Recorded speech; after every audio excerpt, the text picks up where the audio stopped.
ಇನ್ನು ಮೂಡ ಹಗರಣದ ದೂರುದಾರ ಸ್ನೇಹಮಯಿ ಕೃಷ್ಣ ಅವರನ್ನು ಈಗ ಸಿಸಿಬಿ ಪೊಲೀಸರು ಬಂಧಿಸಿದ್ದಾರೆ. ಇವತ್ತು ನಟೇಶ್ ವಿರುದ್ಧ ಲಂಚ ಆರೋಪ ಮಾಡಿದ್ದ ಸ್ನೇಹಮಯಿ ಈಗ ಪೊಲೀಸರಿಗೆ ಲಾಕ್ ಆಗಿದ್ದಾರೆ. ಯಾಕೆ ಅಂದರೆ ಸಾಮಾಜಿಕ ಜಾಲತಾಣದಲ್ಲಿ ನಕಲಿ ಆಡಿಯೋ ಮತ್ತು ನಕಲಿ ವಿಡಿಯೋ ಸೃಷ್ಟಿ ಮಾಡಿ ಸುಳ್ಳು ಆರೋಪ ಮಾಡಿದ್ದಾರೆ ಅಂತ ನಟೇಶ್ ಅವರು ದೂರನ್ನು ಕೊಟ್ಟಿದ್ದರು. ಇದರ ಬೆನ್ನಲ್ಲೇ ಸ್ನೇಹಮಯಿ ಕೃಷ್ಣ ಅವರನ್ನು ಬಂಧಿಸಿ ವಿಚಾರಣೆಯನ್ನು ನಡೆಸಿದರು. ಜೊತೆಗೆ ಮೈಸೂರಿನ ನಿವಾಸದಲ್ಲಿ ಸಿಸಿಬಿ ತಲಾಶ್ ಕೂಡ ನಡೆಸಿದರು. ಮುಂದೇನಾಯಿತು ನೋಡೋಣ ಬನ್ನಿ. ಮೂಡ ಹಗರಣದ ದೂರುದಾರನೇ ಅರೆಸ್ಟ್. ಸ್ನೇಹಮಯಿ ಕೃಷ್ಣ ಬಂಧಿಸಿದ ಸಿಸಿಬಿ ಪೊಲೀಸರು. ನಟೇಶ್ ದೂರಿನನ್ವಯ ಬಂಧಿಸಿದ ಸಿಸಿಬಿ. ಮೂಡ ಸೈಟುಗಳ ಹಗರಣದ ದೂರುದಾರನನ್ನೇ ಸಿಸಿಬಿ ಪೊಲೀಸರು ಬಂಧಿಸಿದ್ದಾರೆ. ಮೂಡ ಮಾಜಿ ಆಯುಕ್ತ ನಟೇಶ್ ನೀಡಿದ ದೂರಿನನ್ವಯ ಸಾಮಾಜಿಕ ಕಾರ್ಯಕರ್ತ ಸ್ನೇಹಮಯಿ ಕೃಷ್ಣನನ್ನ ಬಂಧಿಸಿದ್ದಾರೆ. ಮುಂಬಡ್ತಿಗಾಗಿ ನಟೇಶ್ ಅವರು ಸಿಎಸ್ ಶಾಲಿನಿ ರಜನೀಶ್ಗೆ 1.5 ಕೋಟಿ ಲಂಚ ನೀಡಿದ್ದಾರೆ ಅಂತ ಸ್ನೇಹಮಯಿ ಕೃಷ್ಣ ಗಂಭೀರ ಆರೋಪ ಮಾಡಿದ್ರು. ಅಲ್ಲದೆ ಸಿಎಸ್ ಕೂಡ ತಮ್ಮ ವಿರುದ್ಧದ ಆರೋಪ ನಿರಾಧಾರ ಎಂದಿದ್ರು. ಇದರ ಬೆನ್ನಲ್ಲೇ ನಿನ್ನೆ ಮತ್ತೊಂದು ದಾಖಲೆಯನ್ನ ಸ್ನೇಹಮಯಿ ಕೃಷ್ಣ ಬಿಡುಗಡೆ ಮಾಡಿದ್ರು. ಇದರ ಬೆನ್ನಲ್ಲೇ ಬೆಳಗ್ಗೆ ಪೊಲೀಸ್ ಆಯುಕ್ತರಿಗೆ ಮೂಡ ಮಾಜಿ ಆಯುಕ್ತ ನಟೇಶ್ ದೂರು ನೀಡಿದ್ರು.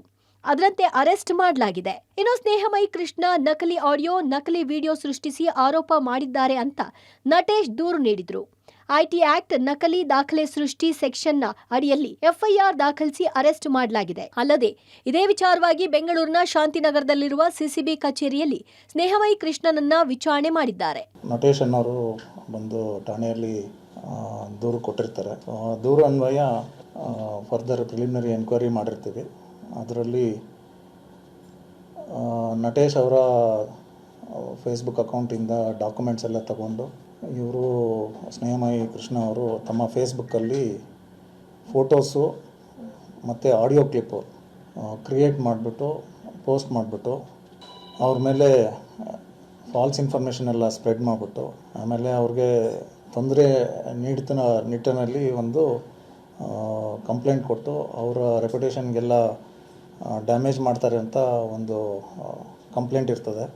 ಸ್ನೇಹಮಯಿ ಕೃಷ್ಣ ಅವ್ರಿಗೂ ಕೂಡ ಒಂದು ನೋಟಿಸ್ ಜಾರಿ ಮಾಡಿ ಅವ್ರಿಗೆ ಠಾಣೆಗೆ ಕರೆಸ್ಕೊಂಡು ಅವರನ್ನು ಎನ್ಕ್ವೈರಿ ಸಲುವಾಗಿ ನಾವು ಹೀಗೆ ಸದ್ಯ ಕರೆಸ್ಕೊಂಡಿದ್ದೀವಿ. ನನ್ನ ತಂದೆ ಬಂಧನಕ್ಕೆ ಕಾರಣ ನೀಡಿಲ್ಲ, ಅವರ ಜೀವಕ್ಕೆ ಕುತ್ತು ಬಂದ್ರೆ ಸರ್ಕಾರವೇ ಹೊಣೆ. ಇತ್ತ ಶಾಂತಿನಗರದಲ್ಲಿರುವ ಸಿಸಿಬಿ ಕಚೇರಿ ಬಳಿ ಸ್ನೇಹಮಯಿ ಕೃಷ್ಣ ಪುತ್ರ ವಿವೇಕ್ ಆಗಮಿಸಿದ್ರು. ಈ ವೇಳೆ ಸರ್ಕಾರದ ವಿರುದ್ಧ ಕಿಡಿಕಾರಿದ್ರು. ಅರೆಸ್ಟ್ ಬಗ್ಗೆ ನಮಗೆ ಯಾವುದೇ ಮಾಹಿತಿ ಮತ್ತು ಕಾರಣವನ್ನು ನೀಡಿಲ್ಲ. ನಮಗೆ ತುಂಬಾ ಆತಂಕವಾಗಿದೆ. ನನ್ನ ತಂದೆಯವರ ಜೀವಕ್ಕೆ ತೊಂದರೆ ಬಂದ್ರೆ ಅದಕ್ಕೆ ಸರ್ಕಾರವೇ ಹೊಣೆಯಾಗುತ್ತೆ ಅಂದ್ರು. ಸರ್, ಅದು ನಕಲಿನ ನಿಜಾನ ಅನ್ನೋದನ್ನ ತನಿಖೆ ಮಾಡಿದ್ರೆ ಗೊತ್ತಾಗುತ್ತೆ. ನಾವು ತನಿಖೆ ಮಾಡಿ ಅಂತಾನೆ ಕೊಟ್ಟಿರೋದು ಅವ್ರಿಗೆ. ನಾವು ಕೊಟ್ಟಿರೋ ಕಂಪ್ಲೇಂಟಿಗೆ ತನಿಖೆ ಮಾಡಲ್ಲ. ಅವ್ರು ಯಾರೋ ಇನ್ನೊಬ್ರು ಕಂಪ್ಲೇಂಟ್ ಕೊಟ್ಟ ತಕ್ಷಣ ಅರೆಸ್ಟ್ ಮಾಡ್ತೀನಿ ಅಂತ ಈಗ ತಕ್ಷಣ ಅರೆಸ್ಟ್ ಮಾಡಿದ್ದಾರೆ. ಯಾರನ್ನ ತಡೆಯಕ್ಕೆ ನಾವು ಮಾಡ್ತಿರೋ ಕೆಲಸನ ತಡೆಯಕ್ಕೋಸ್ಕರ ಇದನ್ನ ಮಾಡ್ತಿದ್ದಾರೆ ಸರ್. ಬೆಂಗಳೂರಿನಲ್ಲಿ ಅರೆಸ್ಟ್, ಮೈಸೂರಿನಲ್ಲಿ ತಲಾಶ್. ಸ್ನೇಹಮಯಿ ಕೃಷ್ಣ ಮನೆ, ಕಚೇರಿ ಮೇಲೆ ದಾಳಿ. ಅತ್ತ ಬೆಂಗಳೂರಿನಲ್ಲಿ ಸ್ನೇಹಮಯಿ ಕೃಷ್ಣನನ್ನ ಬಂಧಿಸಿದ ಬೆನ್ನಲ್ಲೇ ಮೈಸೂರಿನಲ್ಲಿರುವ ಸ್ನೇಹಮಯಿ ಕೃಷ್ಣ ಮನೆ ಹಾಗೂ ಕಚೇರಿ ಮೇಲೆ ಸಿಸಿಬಿ ದಾಳಿ ಮಾಡಿ ಪರಿಶೀಲನೆ ಮಾಡಿದ್ದಾರೆ.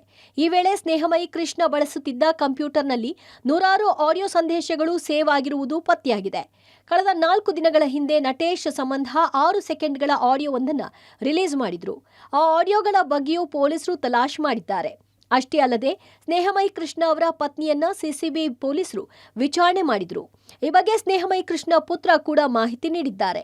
ಅತ್ತ ಸ್ನೇಹಮಯಿ ಅರೆಸ್ಟ್ ಬಗ್ಗೆ ವಿಪಕ್ಷ ನಾಯಕ ಅಶೋಕ್ ಕಿಡಿಕಾರಿದ್ದಾರೆ. ಸರ್, ಇದು ನಮ್ಮನೆಯವರು ಇಲ್ಲ, ಬೆಂಗಳೂರಿಗೆ ಹೋಗಿದ್ದಾರೆ. ಅವ್ರ ಹತ್ರ ಮಾತಾಡಬೇಕು. ನಾನು ನನ್ನ ಮಗನ ಹತ್ರ ಮಾತಾಡ್ತೀನಿ ಫಸ್ಟು, ಆಮೇಲೆ ನಮ್ಮನೆಯವ್ರ ಹತ್ರ ಮಾತಾಡ್ತೀನಿ ಸರ್ ಅಂತಂದೆ. ಮಾತಾಡಿ ಮೇಡಮ್, ನಿಮ್ಮ ಯಜಮಾನ್ರಾಗ್ಲೇ ಅವರು ಪೊಲೀಸ್ನವ್ರ ಜೊತೆ ಇದ್ದಾರೆ, ಮಾತಾಡಿ ಅಂತಂದರು. ನಾನು ನನ್ನ ಮಗಂಗೆ ಫೋನ್ ಮಾಡಿ ಹಂಗಂದೆ. ಆಮೇಲೆ ಸರಿ ಅಮ್ಮ, ಅದೇನು ಕಂಪ್ಲೇಂಟ್ ಇದೆ ಕೇಳಿ ಅಂತ ಅಂದರು. ನನಗೆ ಇಂಗ್ಲೀಷ್ ಓದೋಕ್ಕೆ ಬರಲ್ಲ ಸರ್, ಅದೇನು ನೀವು ಓದಿ ಹೇಳಿ, ನಾನು ಫೋನ್ ಮಾಡ್ತೀನಿ ನನ್ನ ಮಗಂಗೆ ಅಂತಂದೆ. ನನ್ನ ಮಗ ಕೇಳಿಸ್ಕೊಂಡ. ಸರಿ ಮಾಡಿ ಸರ್ ಅಂತ ಹೇಳ್ದ. ಮಾಡಿದ್ಮೇಲೆ ಒಳಗಡೆ ಬಂದರು ಅವರು. ಒಟ್ನಲ್ಲಿ ಸರ್ಕಾರದ ಮುಖ್ಯ ಕಾರ್ಯದರ್ಶಿ ಶಾಲಿನಿ ರಜನೀಶ್ ವಿರುದ್ಧ ಆರೋಪ ಮಾಡಿದ್ದೆ ಸ್ನೇಹಮಯಿ ಕೃಷ್ಣನಿಗೆ ಮುಳುವಾಯಿತು ಎನ್ನಲಾಗಿದೆ. ಇತ್ತ ಬಿಜೆಪಿ ನಾಯಕರು ಈ ವಿಚಾರಕ್ಕೆ ಆಕ್ರೋಶ ಹೊರಹಾಕಿದ್ದಾರೆ. Bureau report, public TV, Bengaluru.